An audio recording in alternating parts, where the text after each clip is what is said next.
আমার প্রতিদিন গোসল করার অভ্যাস ছিল এবং আমাদের বাড়িতে একটি মাত্র বাথরুম ছিল যা বাইরে ছিল। বাথরুমে যেতে আমি সবসময় মনে করতাম কেউ আমাকে নজর রাখছে। বাড়িতে শুধু আমি এবং আমার ছেলে থাকতাম, তাই বাইরের কেউ আসতে পারে না। প্রথমে মনে হলো হ্যালুসিনেশন হচ্ছে, কিন্তু পরে বুঝলাম কিছু একটা ঠিক নেই। আমার ছোট ছেলেকে সন্দেহ করতে পারছিলাম না, তবে শেষ পর্যন্ত তাকে নিয়ে সন্দেহ দেখা দিল। একদিন সুযোগ পেয়ে তার ফোন চেক করলাম এবং সেখানে যা দেখলাম তাতে আমি স্তম্ভিত হয়ে গেলাম।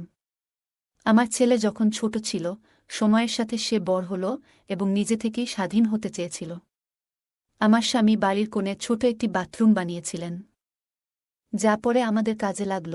যেহেতু বাইরে যেতে অস্বস্তি লাগত, আমি প্রতিদিন গোসল করতাম। স্বামীর মৃত্যুর পর একদিন গোসলের সময় মনে হলো কেউ বাথরুমে উকি দিচ্ছে। চারপাশে তাকিয়ে কাউকে দেখতে পেলাম না।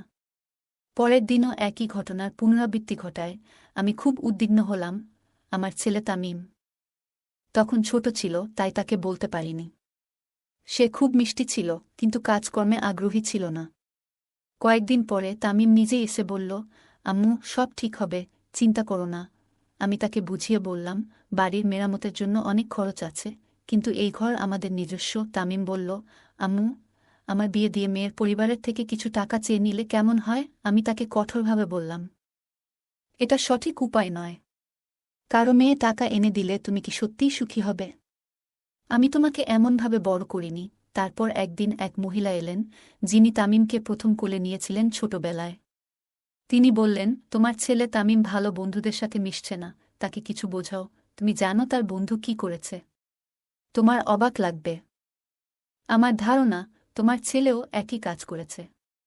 সে বলল, আমি অনেক আগেই বুঝেছিলাম। আমি বললাম, নিশ্চয় মিথ্যে বলছে। সে বলল, না, সত্যি কথা।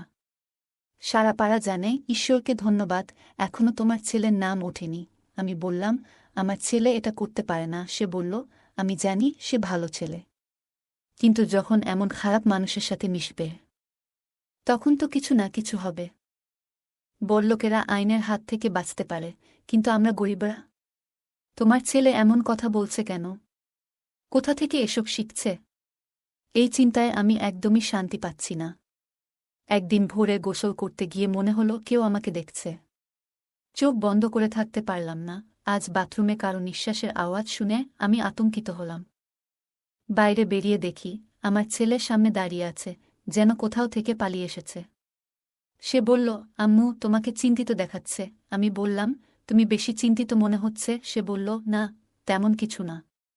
কি হয়েছে বলো? আমি জিজ্ঞেস করলাম, তুমি কি কাউকে যেতে দেখেছ? সে অবাক হয়ে বলল, এর মানে কি? ঘরে কেউ এসেছে। আমার গল্পগুলো তোমরা শুনো, কিন্তু সাবস্ক্রাইব করো না। দয়া করে গল্পগুলো ভালো লাগলে চ্যানেলটি সাবস্ক্রাইব করো। বাড়িতে কেউ ঢুকে কি করল? আমি বললাম, এখানে কেউ ছিল, কিন্তু পুরোটা বলিনি। সে বলল, না, কেউ নেই, কিন্তু আমি জানতাম কেউ তো আছেই। আবার একই ঘটনা ঘটল। বাথরুম থেকে বেরোতেই ছেলে দাঁড়িয়ে আছে। আমি স্পষ্ট অনুভব করলাম কেউ আমাকে দেখছে। এই বাড়িতে আর কেউ ছিল না, শুধু আমার ছেলে। কিন্তু সে এটা কিভাবে করতে পারে? আমার গোসল করার সময় কেউ কি আমাকে দেখছে? আমার ছেলে কেন এমন করছে? সে তো আমার নিজের সন্তান। একদিন আমার বন্ধু এসে বলল, তোমার ছেলে অনেক কিছুই জানে, পুরো এলাকার খবর রাখে। সে তানিশার কথা বলল, তার ১৯ বছরের মেয়ে মায়ের কথা বলল। আমি জানতে চাইলাম, কি রকম ভিডিও? তিনি বললেন, এখন একই ভিডিও ভাইরাল হয়ে আলোড়ন তুলছে। আমি জানতে চাইলাম, কে এই ভিডিওটি ছড়িয়েছে? তখন তিনি বললেন, তার স্বামী ভিডিওটি ভাইরাল করেছে এবং বলেছে কিছুদিন পর মানুষ ভুলে যাবে। যদি কেউ প্রশ্ন করে, বলবে ভিডিওটি মিথ্যা। আমি অবাক হয়ে ভাবলাম, কেউ এমনটা করতে পারে? আমি জিজ্ঞেস করলাম, আপনি কিভাবে জানলেন? তিনি বললেন, এসব ব্যাপারে জানা থাকাই ভালো। একজন স্বামী শুধুমাত্র টাকা কামানোর জন্য স্ত্রীর ভিডিও ভাইরাল করছে। আপনি কি ভাবছেন সমাজ কোথায় যাচ্ছে? আমাদের সন্তানদের সঠিকভাবে দেখাশোনা করা উচিত। তার মেয়ে সোনালির সাথে আমার ছেলের বিয়ে করার কথা ছিল, তবে তার মা শর্ত রেখেছিলেন। আমি বলেছিলাম, এটা ঠিক নয়। আমাদের মতো গরিবের মেয়েরা ধনী পরিবারে বিয়ে করবে না। বুঝতে পারলাম না। আমি তাকে বলেছিলাম, গরিবের ঘরে গরিবের মেয়েরা থাকুক। তুমি যদি চাকরি খুঁজে নাও, আমি তোমাকে সোনালির সাথে বিয়ে দেব। আমি বললাম, তবে তুমি সময় নিতে পারো। কারণ তাড়াহুড়ো করা উচিত নয়। এখন তো সব কিছু আমাদেরই করতে হবে। আমার ছেলে বলল, আম্মু, চাকরি না পেলেও কিছু টাকা পয়সা পেয়েছি, কিন্তু কাজটা ঠিক নয়। আমি জিজ্ঞেস করলাম, এটা ভুল কাজ কি? সে উত্তর দিল, আম্মু, পরে বলবো, এবং চলে গেল। আমি ভাবতে লাগলাম, এই কয়দিনে কি ঘটছে? ছোট ছেলে বা মেয়েদের ফাঁসানো হচ্ছে। আমাদের এলাকা বড় ছিল, অনেক গল্প ছিল। আমার বন্ধু জানত সব। আমি চিন্তিত ছিলাম, আমার ছেলে আগামীকাল কি করবে। কেউ একটা ভিডিও ভাইরাল করেছে, আমারও মনে হচ্ছিল যদি গোসল করি, কেউ আমাকে দেখছে।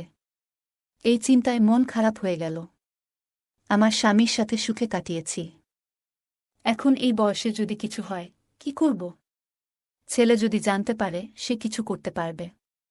সে তরুণ, আবেগপ্রবণ, বাথরুম কোণে ছিল, পেছনের রাস্তায় একটা প্রাচীর। বড় স্কাইলাইট ছিল, কিছু লাগানো ছিল না, খুব উঁচু ছিল। আমরা কাপড় বা জাল লাগাইনি, কিন্তু এখন দুশ্চিন্তা হচ্ছে। স্নানের আগে স্কার্ফ দিয়ে ঢেকে দিলাম, যাতে কেউ দেখতে না পায়। রাস্তাটি উঁচু ছিল, আমাদের বাড়ি নিচে। আমি সবসময় ভাবতাম, এত কাজ করার পরেও একজন বয়স্ক মহিলা হিসেবে আমাকে কেন লক্ষ্য করা হচ্ছে।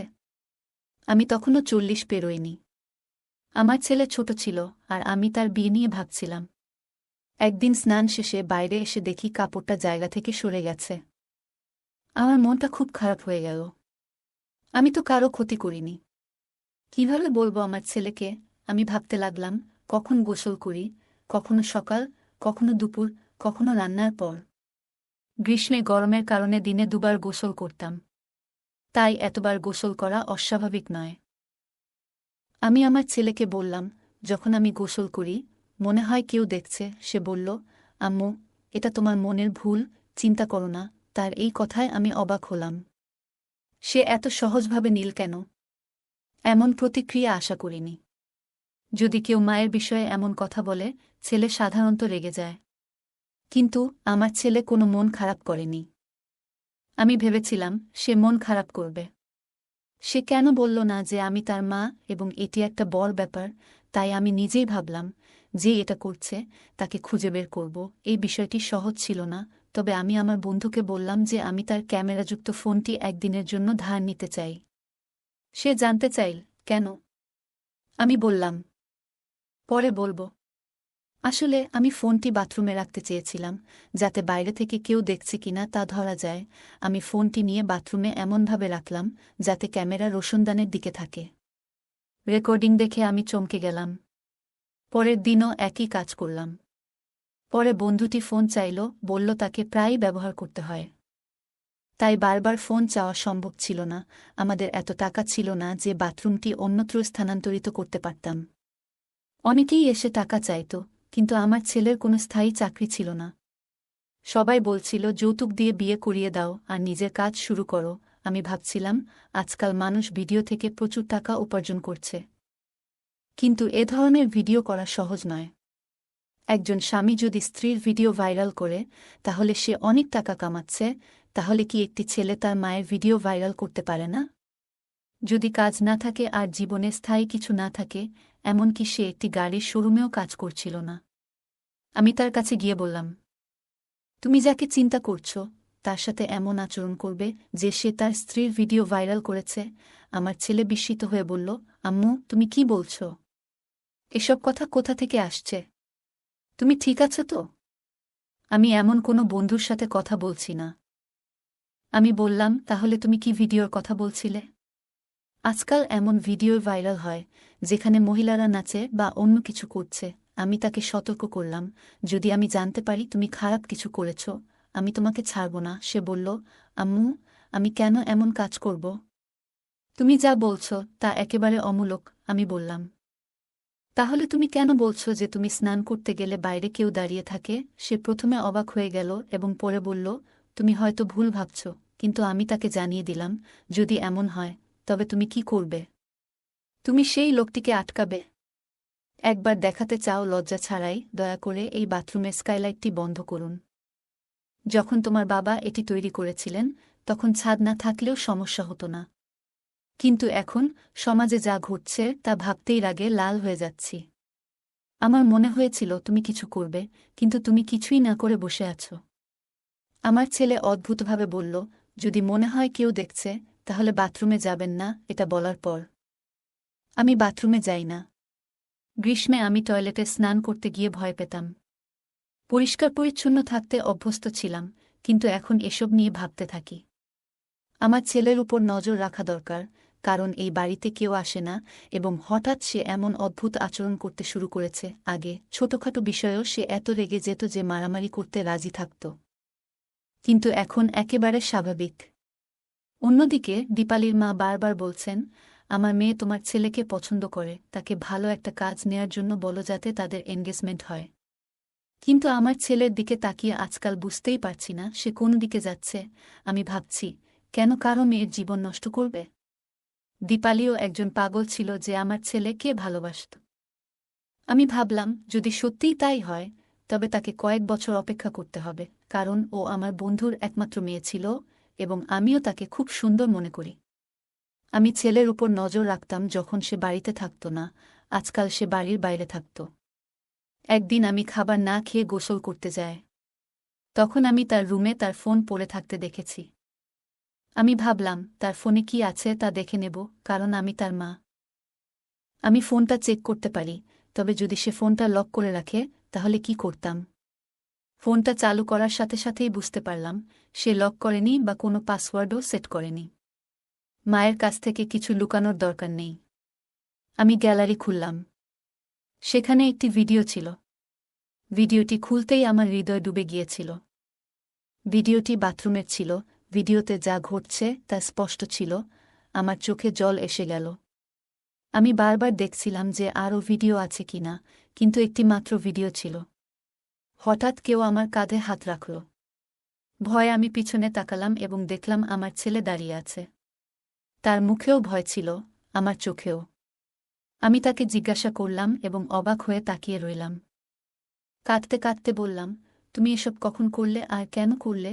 সে কাঁদতে কাঁদতে বলল, যেদিন তুমি আমাকে বলেছিলে আমি সেদিনই করেছি। তুমি বলেছিলে কেউ তোমাকে লুকিয়ে দেখছে। আমি ভেবেছিলাম তুমি রেগে গেলে চিন্তিত ও ভয় পেয়ে যাবে, তাই কিছু বলিনি। ঠিক করেছিলাম যে এইসব করছে তাকেই ধরব। আমার ছেলে বলল, আগে রোশনদানে একটা ছোট ক্যামেরা লাগানো ছিল, তোমাকে দেখা যাচ্ছিল না। পরে বুঝতে পারলাম আমাদের এলাকার ছেলেই এসব করছে। আওয়াজ শুনলে একই রাস্তায় দাঁড়িয়ে যেত। পানি পরে বুঝতে পারত কেউ ভেতরে ঢুকেছে। তার নাম ও ঠিকানা খুঁজে বের করে তাকে শাস্তি দিয়েছি। বন্ধু বলল, এসব করে কিছু হবে না। হয়তো তোর মায়ের ভিডিও বানিয়েছে। আমি তার সাথে কথা বলছিলাম এবং তিনি বলছিলেন, আজকাল কিছু লোকের সাথে কথা বলেছি এবং জানি আপনি যদি তাকে ধরতে চান তাহলে হাতে নাতে ধরতে হবে। সারা পাড়ার সামনে ধরা পড়লে কেউ তাকে সমর্থন করবে না। তিনি আরও বললেন, আমি আপনার চেয়ে বেশি রাগান্বিত, কিন্তু আমাদের ধৈর্য ধরতে হবে। এই ধরনের লোকদের ধরা সহজ নয়। আপনি বলেছিলেন যে একটি মেয়ের ভিডিও ভাইরাল হয়েছে এবং এটাও তার কাজ, কিন্তু সে স্বামীকে দোষারোপ করেছে। কোনো স্বামী এটা করতে পারে? এলাকাবাসী কথা বলে সেটাকে গল্পে পরিণত করে। এই ছেলেটি আমাদের পাড়ার সবচেয়ে খারাপ ছেলে। সে অনেক মেয়েকে অপমান করেছে, কখনো কখনো জ্বালাতনও করে, কিন্তু এবার সে আমার হাত থেকে রেহাই পাবে না। আমি ভাবলাম, আমার ছেলে অপরিচিত নয়, তাহলে সে আমার সাথে এমন করল কেন? এই সমাজ কোথায় যাচ্ছে? কিন্তু আমার নিজের উপর খুব রাগ হচ্ছিল। আমার ছেলে একটি সঠিক পরিকল্পনা করেছিল এবং ছেলেটি রওশনদান থেকে মনোযোগ সরালেই তাকে ধরে ফেল। সে চতুর ছিল, কিন্তু এলাকার লোকজনও তাকে দেখেছিল এবং তাকে আটকানোর জন্য যথেষ্ট ছিল। সবাই মিলে তাকে ধরেছিল, পুলিশ মোবাইল ইত্যাদি নিয়ে গিয়েছিল। পুলিশ আরও জানিয়েছে অনেক মেয়ের ভিডিও করা হয়েছে এবং এ নিয়ে অনেক মামলা হচ্ছে। আমরা বাথরুমটা বন্ধ করে দিয়েছিলাম। আমার ছেলের বিয়ে চলছে দীপালির সাথে এবং তারা এখন বিয়ে করতে যাচ্ছে। তবুও আমি ভাবছি এই ঘটনাগুলি আমার মাথায় আসে এবং আমি খুব রেগে যাই। এইসব আমার বন্ধুত্বের কারণে হয়েছে। সে লোকজনের গল্প বলত। এখন তার মেয়ে আমার বাড়ির বউ হতে যাচ্ছে। যদিও আমার বন্ধু খারাপ ছিল না, কিন্তু তার আচরণ পছন্দ করিনি। আমি ভাবতে লাগলাম, আমার ছেলে কেন এমন করল? আমার ছেলে তো আমার সাথে এমন করতে পারে না। এত ময়লা নিয়ে সে আমার মন ভরে দিয়েছে যে আমি আমার ছেলের কথা খারাপ ভাবতে শুরু করলাম।